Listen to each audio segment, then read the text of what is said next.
Level 1. $0. You're 22. Cleveland, Ohio. Broke. Eating Thanksgiving off a paper plate at the kids' table. And in 30 years, every person at this table will be eating at yours, in a house they need a code just to get into. But right now, you're a joke with a face. Cleveland, Ohio. $11 in checking. A Cash App balance of -4. A phone one missed payment from becoming a calculator. You're between things. Which is what you call getting fired from a gas station for being late to a job you walk to. You tell people you're an entrepreneur. Your only product is excuses. You teach yourself to code at 2 in the morning on a cracked laptop with a borrowed charger. You fold your grown legs under a card table built for 10-year-olds. The 7-year-old across from you has a better credit score and a girlfriend. Then Uncle Marcus. 3 Chevy dealerships, a billboard off I-77, the family's whole idea of made it. Drops a $2 scratch-off onto your paper plate. Here, kid, that's your retirement plan. Realistically, it's your best shot. The whole table laughs. Your own mother laughs. You laugh too.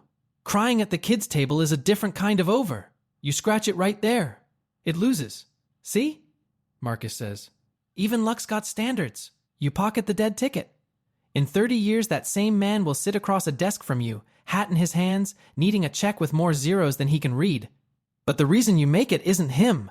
It's 6 words your grandmother, Nana, says at the kitchen sink 60 seconds later. 6 words you'll spend $100 billion trying to deserve. Level 2, $25,000. You get the job they swore you couldn't get. Junior developer at a logistics company. $25,000 a year, barely a life after taxes. But it's the first money that arrives on a schedule instead of by accident. You call home from the parking lot before you've even pulled out of the space. You're expecting your mother to be proud. What you get is relief. Oh, thank God, she says, and you hear her actually sit down. I was so scared you'd end up living in that car.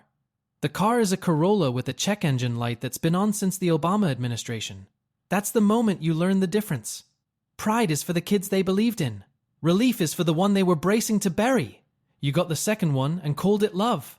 For the first time, you can bring something to the potluck instead of just bringing yourself. You bring a Costco half-sheet cake, the half-sheet because you've arrived, and carry it in like a trophy because to you it is one. Cousin Vinnie eats a third of it standing up, never says thank you, just mutters through a full mouth. Must be nice. He didn't come to your graduation, but he can smell a sheet cake from 3 zip codes. You don't even know what he means yet. You will. Your kid's sister, 16, still in high school, is the only one who actually thanks you for the cake and the only one who doesn't ask you for anything. You'll remember that later, when everyone else does. Then Dad pulls you into the hallway. Hey, can you float me 200? Just till Friday. And you say yes so fast it scares you. Because for the first time, you're the one who helps, instead of the one who needs helping. You hand over 4 crisp 50s. You feel enormous. Friday comes. Friday goes. You'll see that 200 again the day you see Friday. You never bring it up. It would cost the one new thing you finally have. The feeling of being useful to these people. That is what relief sounds like when it puts on love's coat. It hugs you a little too hard and checks your pulse while it does it. There's one exception. On your way out, Nana presses a foil-wrapped plate into your hands, then folds a 20 into your palm underneath it. A 20 she doesn't have, from a coin purse held shut with a binder clip. For gas. Everyone else in this family is already doing math on what you can give them. She's the only one still trying to give to you. On his way to his Escalade, Uncle Marcus claps you on the shoulder. Steady paycheck now, huh? Smart. Don't go getting any big ideas. He'll bless you. But only while you stay small enough to bless. It's a leash, and he's smiling at you from the other end of it. You drive back to your studio. Cleaning out the car that night, you almost throw the dead scratch-off away. You don't. You slide it back into your wallet like evidence. Then you sit on the edge of a Craigslist mattress and decide very quietly to get the biggest ideas anyone's ever had. Level 3. $100,000. The big ideas pay. A promotion and a side project that stops being a hobby and quietly turns into income. 6 figures on paper for the first time. You buy a certified pre-owned BMW off the car max lot, financed over 60 months. A payment longer than most of your relationships. You tell no one. You park it 2 blocks from the duplex, in front of the Family Dollar, out of a reflex you can't explain. Like a man hiding evidence of a crime he's proud of. It doesn't matter. The number finds its way home without you. Your mother announces it at church to a woman she doesn't even like. She drops it in the family group chat with 3 exclamation points and a praying hands emoji. And at the next gathering, something happens that not one person acknowledges out loud. You get seated at the adult table. No announcement, no ceremony. Nobody says, "We were wrong to keep you with the children for the last decade of your life." Your place is just set among the grown-ups. Years at the kids' table, commuted for good behavior. No parole hearing, no apology. Turns out a W-2 is the only lawyer that ever worked in this family. 4 days after your mother's bragging makes the rounds, cousin Vinnie texts you. Vinnie, who hasn't sent you a single word in 2 years. "You owe bro, we gotta hang!" 4 days. You notice the number. You don't know it yet, but you'll be counting 4-day intervals for the rest of your life. That same night you overhear your mother in the kitchen, telling a neighbor about you. "He's in tech now," she says. And then, lower, proud in a way she has never once been proud about you to your face. "I think he's going to be bigger than Marcus someday." It's the first time in your life that anyone in your family has pointed the arrow up instead of down. Bigger than Marcus. The gold standard of the entire bloodline said about you like it might actually come true. You stand in the hallway holding a paper plate and feel something crack open in your chest. And underneath the warmth, you notice the cold thing. She isn't proud of who you are. She's proud of where you might rank. The same mother who begged you to get something steady is editing history in real time, recasting herself as the woman who always knew. You let her have it. It's the closest thing to pride you've ever gotten from her. Marcus hears it too. He finds you by the cooler, smelling like Drakkar and warm Coors. He leans in close, and for the first time in your life, he is not laughing at you. "Tech money's fake money," he says. "Comes fast, goes faster. I've watched 100 guys like you crash." And you understand, standing there, holding a drink you can finally afford. He isn't warning you. He's afraid of you. You scare him now. You go home and frame the dead scratch-off on your desk, where you'll see it every time you look up from the screen. It used to be proof you'd never make it. Now it's the fuel. And quietly you stop wanting a seat at the adult table. You start wanting to own the building it's standing in. Level 4. $500,000. Impossible to ignore works. The side project gets acquired by a company in Austin you'll never visit.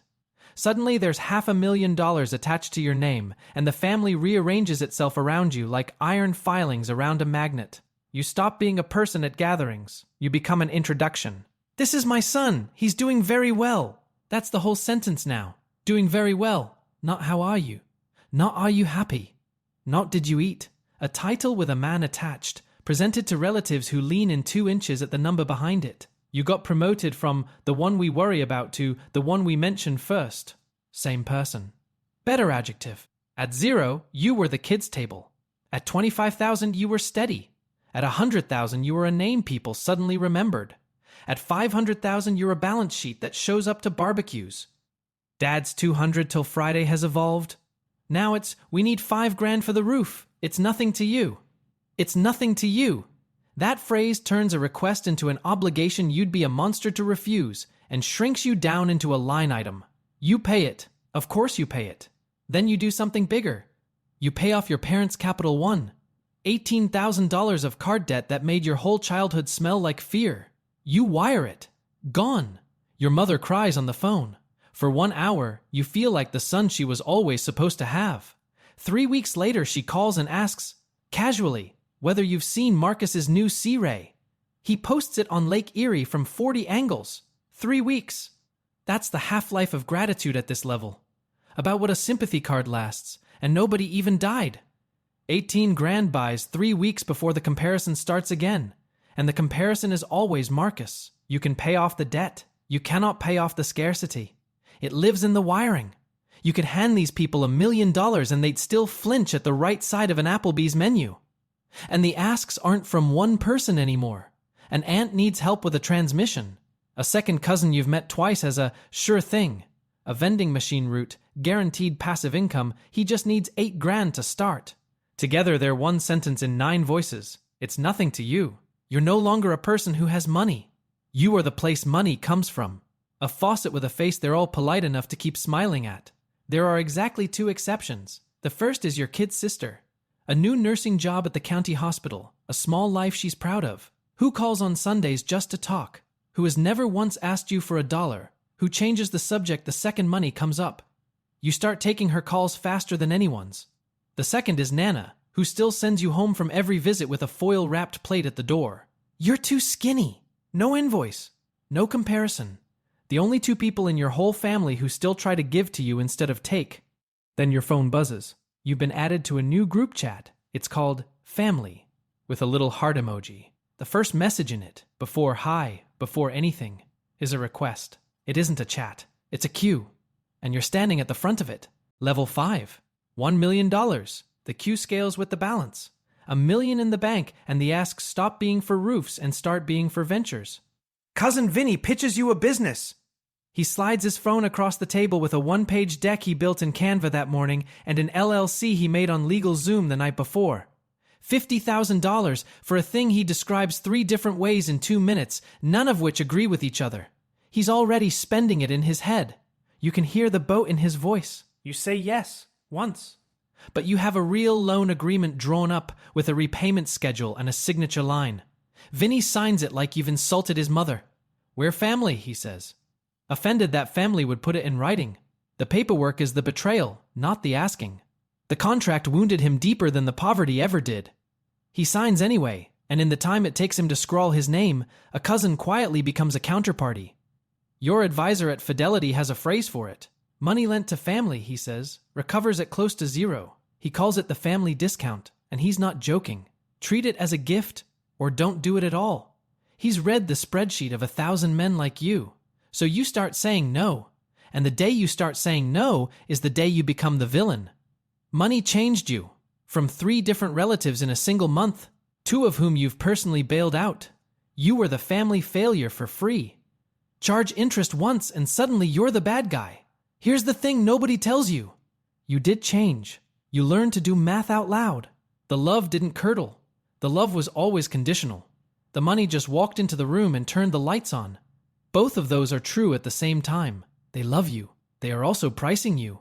That's the part that keeps you awake. Then Nana gets sick. A procedure she can't afford, and she will not take your money. She says it to your face, holding both your hands in both of hers. I didn't believe in you for a payout, so you don't argue. You call the clinic the next morning and pay the whole thing yourself, buried so deep in the billing she'll never find it. It's the only check you have ever written that felt clean. No leash, no comparison. No receipt expected on the other end. You pay it precisely because she refused it. Because for once, the giving is the entire point. That same week at Thanksgiving, you sit there while your relatives debate your money as if you've already left the room. What you should do with it. Who you really owe. Whether you should buy Vinnie's cousin's food truck. They go around the table doing it, and you realize you've become a cap table they're reading aloud over the green bean casserole. You set your fork down. You go home. You don't go back to those dinners. And the moment you stop showing up in person is the moment the family starts hunting for another way to reach you. Level 6. $10 million.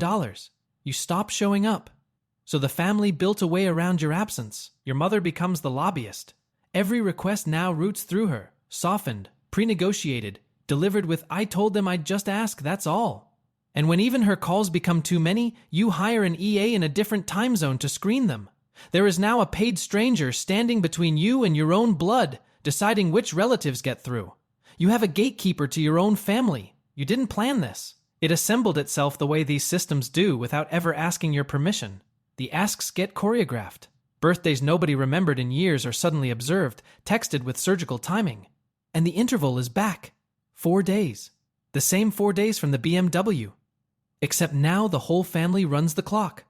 Good news reaches home, and 4 days later, like clockwork, the ask arrives. You buy your parents a house, $900,000 in Pepper Pike, Marcus's zip code, an HOA with opinions about your trash cans. They're grateful for a month. Then the resentment starts. The neighbors drive Range Rovers and don't wave back, and your dad mows the lawn twice a week to prove he belongs. You bought them a dream and accidentally bought them neighbors. The gift curdles into a grievance you personally funded. They never wanted the house. They wanted to win. And you cannot buy them a win because the scoreboard is inside their heads and you don't have access to it. At a birthday party, your 6-year-old nephew still believes in the tooth fairy, tugs your sleeve and asks the only honest question anyone has put to you in years. Why do you give Grandpa money but he still doesn't like you? The room goes quiet. Somebody laughs too fast to cover it. You don't have an answer.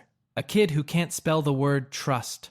Just diagnosed your entire family in 11 words, and every adult within earshot heard it land and looked at their shoes. You think about that question for a long time. Then Marcus calls, jovial, warm in a way he has never once been with you in your life.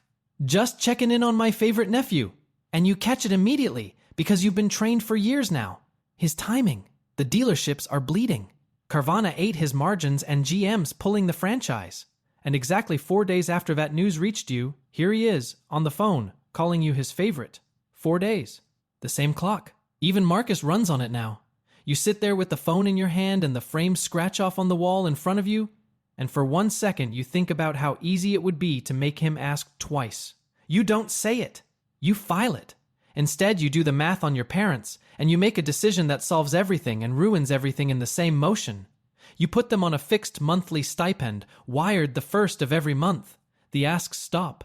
And you realize you've just put your own mother and father on payroll. Mother's Day is a recurring transaction now.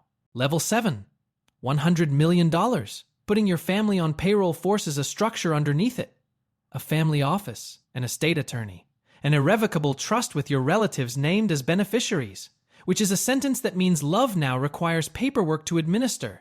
Before you'll fund Vinnie's next venture, before you'll touch your parents' stipend, lawyers draw the agreements. And one night, an in-law has to sign an NDA just to attend a dinner at your home.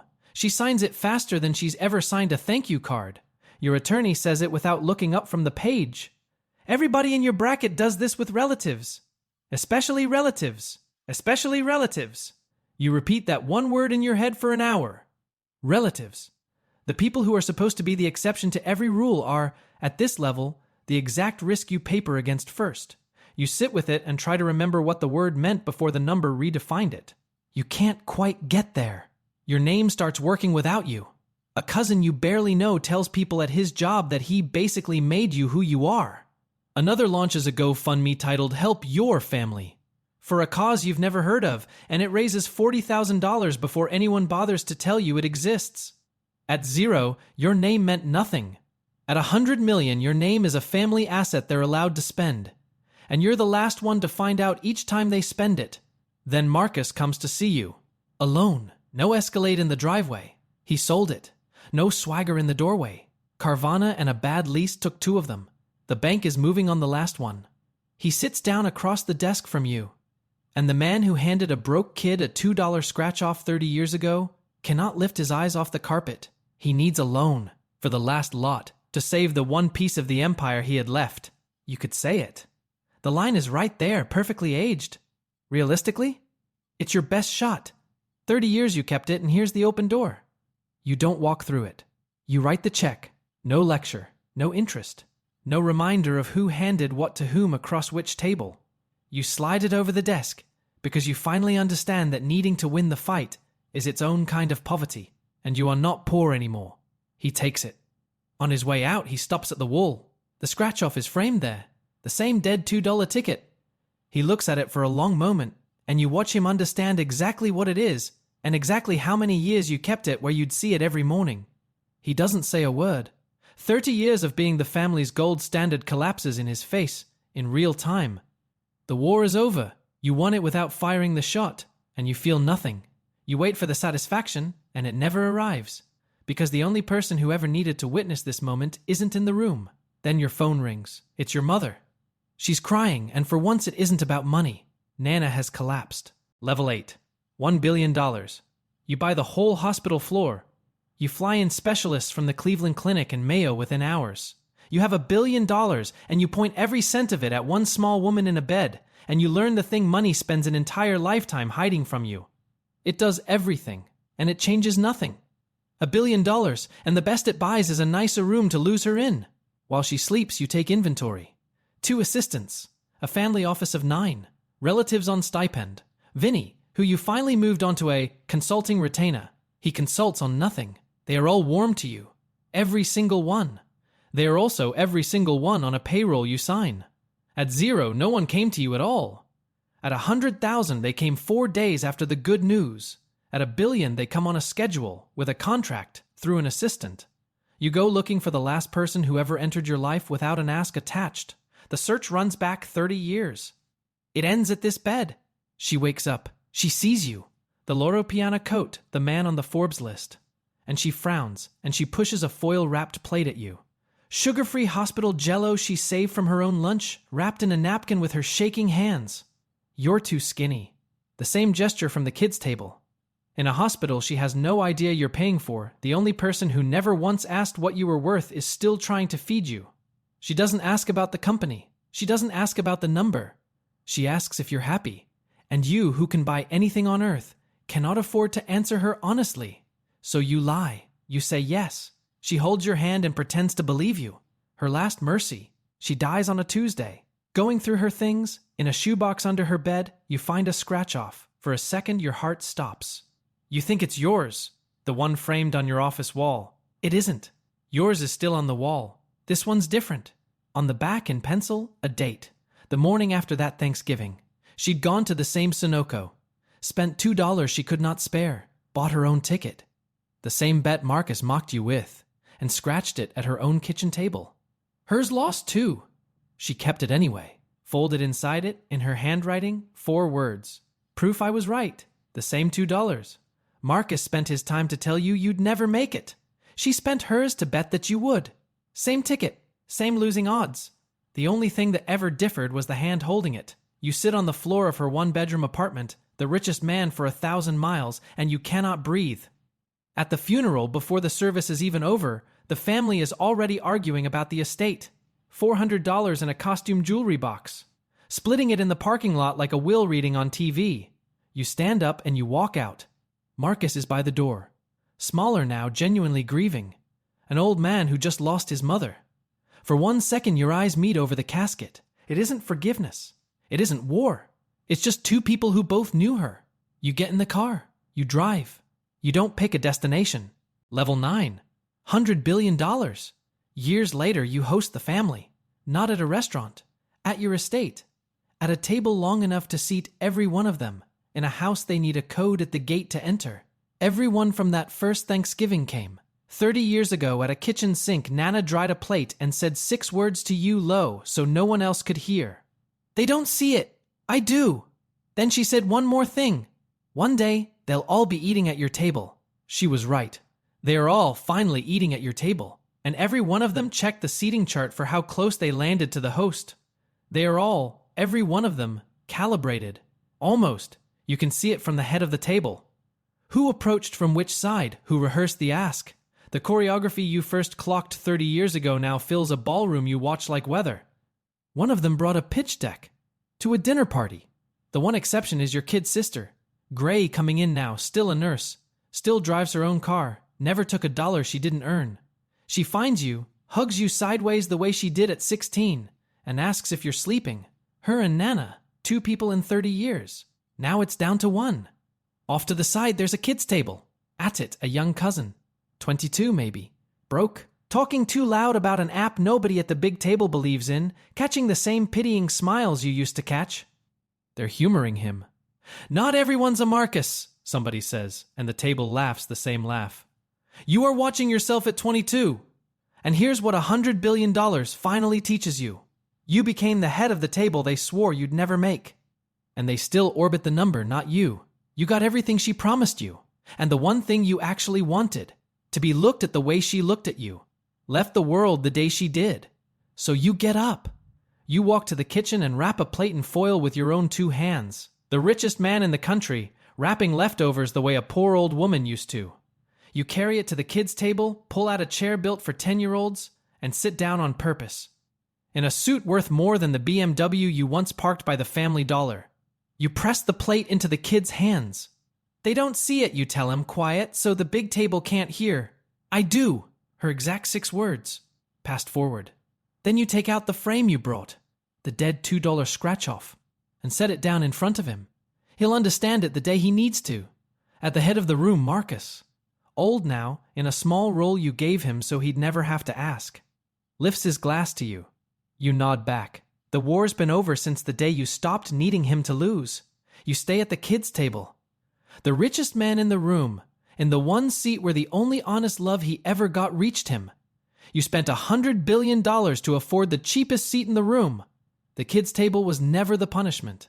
It was the last place anyone ever looked at you and didn't see a number. For the first time in 30 years, nobody at this table is counting you. If this story stayed with you, share and subscribe for more.